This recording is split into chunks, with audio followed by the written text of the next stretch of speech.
Kami coba mawas diri, kami berkaca diri apa saja yang kurang dan coba perbaiki setiap titik yang perlu untuk dibenahi. Ini yang Indonesia sedang lakukan. Sebab Indonesia dia tak, sebenarnya dia istilah naturalisasi tu tak ada pada Indonesia.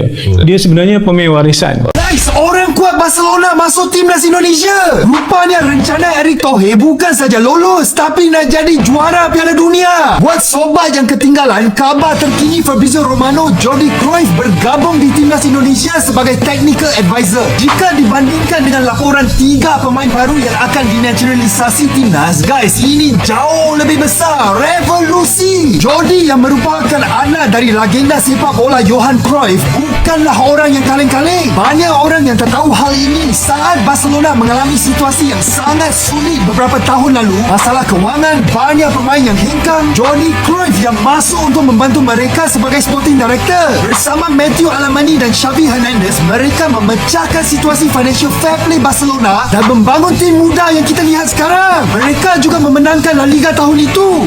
Bayangkan dengan pengalaman seperti itu, apa dampak positif yang akan dibawa Jordi Cruyff ke timnas Indonesia dalam waktu dekat dan juga jangka panjang. Bersedia timnas Indonesia kena ayam dengan Malaysia. Revolusi Harimau Melayang sudah pun bermula.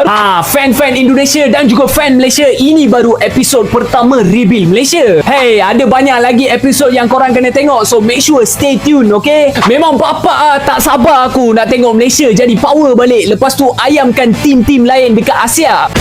Negara yang ini yang aku malas nak sebut ni. Okey, memang aku sangat-sangat tak suka lah. Apa-apa pun sekarang dia dah pun jadi technical advisor untuk timnas Indonesia, PSSI. Dan abang excited dengan nama-nama player-player baru yang nak dibawa masuk? Oh ya, excited dengan pemain warisan yang akan masuk. Kita tengok apa tahun depan lakukan Piala Asia. Dengan adanya player warisan dengan player tempatan, kita akan sama-sama naikkan nama Malaysia. Saya main padu-padu sampai Malaysia Power menang World Cup.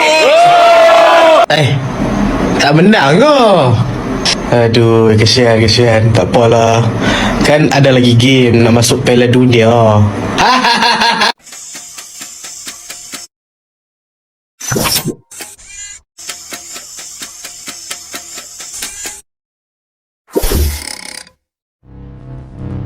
Hola, salam fans Garuda. Nah, sekarang kelihatan kan siapa yang ketar-ketir. Semua yang kita alami sampai di titik ini ada prosesnya. Jadi nggak instan. Apa yang kita alami ini ada harga yang harus dibayar di sana. Dengan berbagai proses sehingga ada progres untuk mencapai hasil tersebut. Jadi memang tidak ada yang instan, kawan. Apalagi cuma modal angan-angan. Padahal masih ingat kan beberapa tahun sebelumnya kami ini berasal dari era kegelapan. Di mana sebelumnya kami pernah kena banned yang melumpuhkan ekosistem sepak bola kami. Efek dari adanya dualisme liga yang dialami oleh persepak bolaan kami, dari tata kelolanya udah mulai banyak kehancuran di sana, banyak tikus-tikus dan mafia di dalamnya. Belum lagi para pejabat yang menjadikan timnas kami sebagai tunggangan politik cuma demi kepentingan pribadi mereka. Ya, sehingga tata kelola dan kualitas dari liga yang kurang kompeten ditambah banyaknya pemain asing yang bermain di liga kami. Belum lagi tata kelola pembinaan dan grassroots yang nggak jalan. Ditambah kualitas SDM supporter yang masih kurang ketika itu dan bahkan sampai sekarang masih butuh untuk diedukasi. Hasilnya kualitas kami tidak mampu bersaing. Padahal kalau untuk di level ASEAN, kualitas para pemain kami ini yang nggak jelek-jelek amat. Kami itu nggak pernah kehabisan talenta muda lokal. Tapi kenapa faktanya dari dulu sampai 5 tahun ke belakang, kualitas sepak bola lokal tidak mampu bersaing karena tidak dikelola dengan baik. Kala itu menjadikan generasi lokal yang sekarang adalah korban dari kebobrokan PSSI di masa lalu, sehingga dampaknya baik dari segi liga, klub-klub tidak ada yang mampu mewakili di level champion Asia Elite, kemudian level timnas kami bahkan tidak mampu bersaing mau di SEA Games, Piala Kaleng AFF, apalagi di kualifikasi Piala Dunia.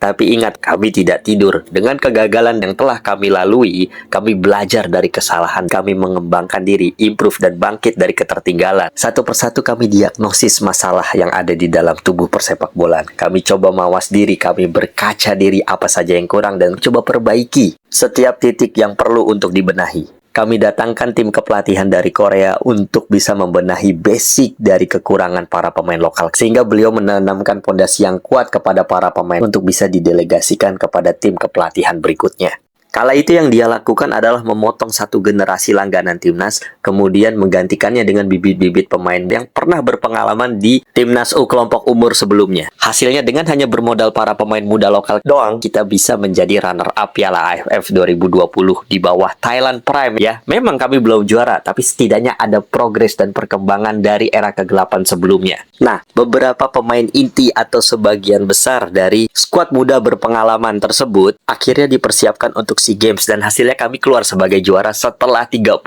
tahun lamanya tidak pernah merasakan yang namanya gelar juara. Ini belum ngomongin pemain diaspora loh ya. Saat itu kami full lokal untuk menjuarai SEA Games. Artinya siapa bilang bahwa kita ini digendong Belanda baru berprestasi? Lah, orang kita bisa juara kok dengan modal para pemain muda lokal doang. Jadi ingat ya, bukan kami membangga-banggakan kepeng emas SEA Games tersebut, tapi paling enggak kalian harus tahu kalau kami bisa bersaing di level ASEAN hanya dengan modal pemain lokal. Nah, ketika para pemain diaspora keturunan Belanda, Italia maupun Inggris didatangkan oleh PSSI yang fungsi mereka adalah untuk meningkatkan kualitas dari level permainan kami agar bisa bersaing di level Asia yang jelas bukan levelnya sebelah. Dengan begitu kami berhasil lolos ke fase 16 besar Piala Asia, kemudian bisa lolos ke round 3 dan berpeluang lolos ke Piala Dunia yang udah di depan mata.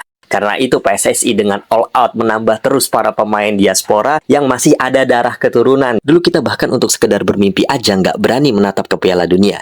Tapi sekarang kesempatan itu ada di depan mata. Tiket lolos langsung inilah yang lagi diperjuangkan PSSI agar kita bisa mendengarkan lagu Indonesia Raya berkumandang di Amerika, Meksiko, dan Kanada. Yang mana untuk pertama kalinya kita tampil di Piala Dunia dengan membawa merah putih atas nama bangsa Indonesia. Setelah sebelumnya kita tampil mewakili Asia Tenggara dengan nama Hindia Belanda. Sementara kita biarin tetangga sebelah pada makan hati tiap nontonin kita di layar kaca. Dan kabar baik lainnya datang dari VinFast, selaku perusahaan mobil berbasis listrik asal Vietnam yang sponsorin timnas kita. Wajar kalau VinFast jeli dalam melihat peluang, sehingga bisa mudah buat VinFast buka jalur distribusi ke pasar yang lebih besar, yaitu menembus pasar global. Pasti dalam hati mereka, keterlaluan kau Garuda, kalau terbang tuh jangan terlalu tinggi, sehingga meninggalkan kami sendirian di kandang ASEAN. Segitu aja dari saya, terima kasih telah menonton, dan seperti biasa, di bawah. I'll see you in the next video. Oh ya guys, recommended ini adalah portable magic device, sebuah alat canggih yang multifungsi untuk kesehatan maupun kecantikan. Nah, untuk kesehatan, alat ini berguna untuk orang-orang yang memiliki masalah kesehatan, mulai dari kekentalan darah, penyebab kolesterol, stroke, jantung koroner, pegal-pegal karena kecapean, atau apapun yang berhubungan dengan syaraf. Ya, mau itu syaraf kejepit, ya, ataupun tentang kelumpuhan. Alat ini praktis dan mudah dibawa kemana-mana. Lagi pula, alat ini juga merangsang pemulihan sistem syaraf agar kembali berfungsi secara optimal seperti sedia kala, dan juga mengencerkan kekentalan darah dan memperbaiki molekul-molekul darah agar bisa mengalir secara sempurna dan mengalirkan nutrisi yang kita makan untuk keseimbangan tubuh kita. Nah, kalau untuk kecantikan maupun ketampanan, alat ini berguna untuk mengencangkan kulit yang sudah kendur dan meremajakan kulit agar senantiasa kencang dan tetap awet muda. Jika tertarik, silahkan pesan segera di nomor yang sudah tertera ini. Terima kasih dan sampai bertemu di pertemuan berikutnya. See you.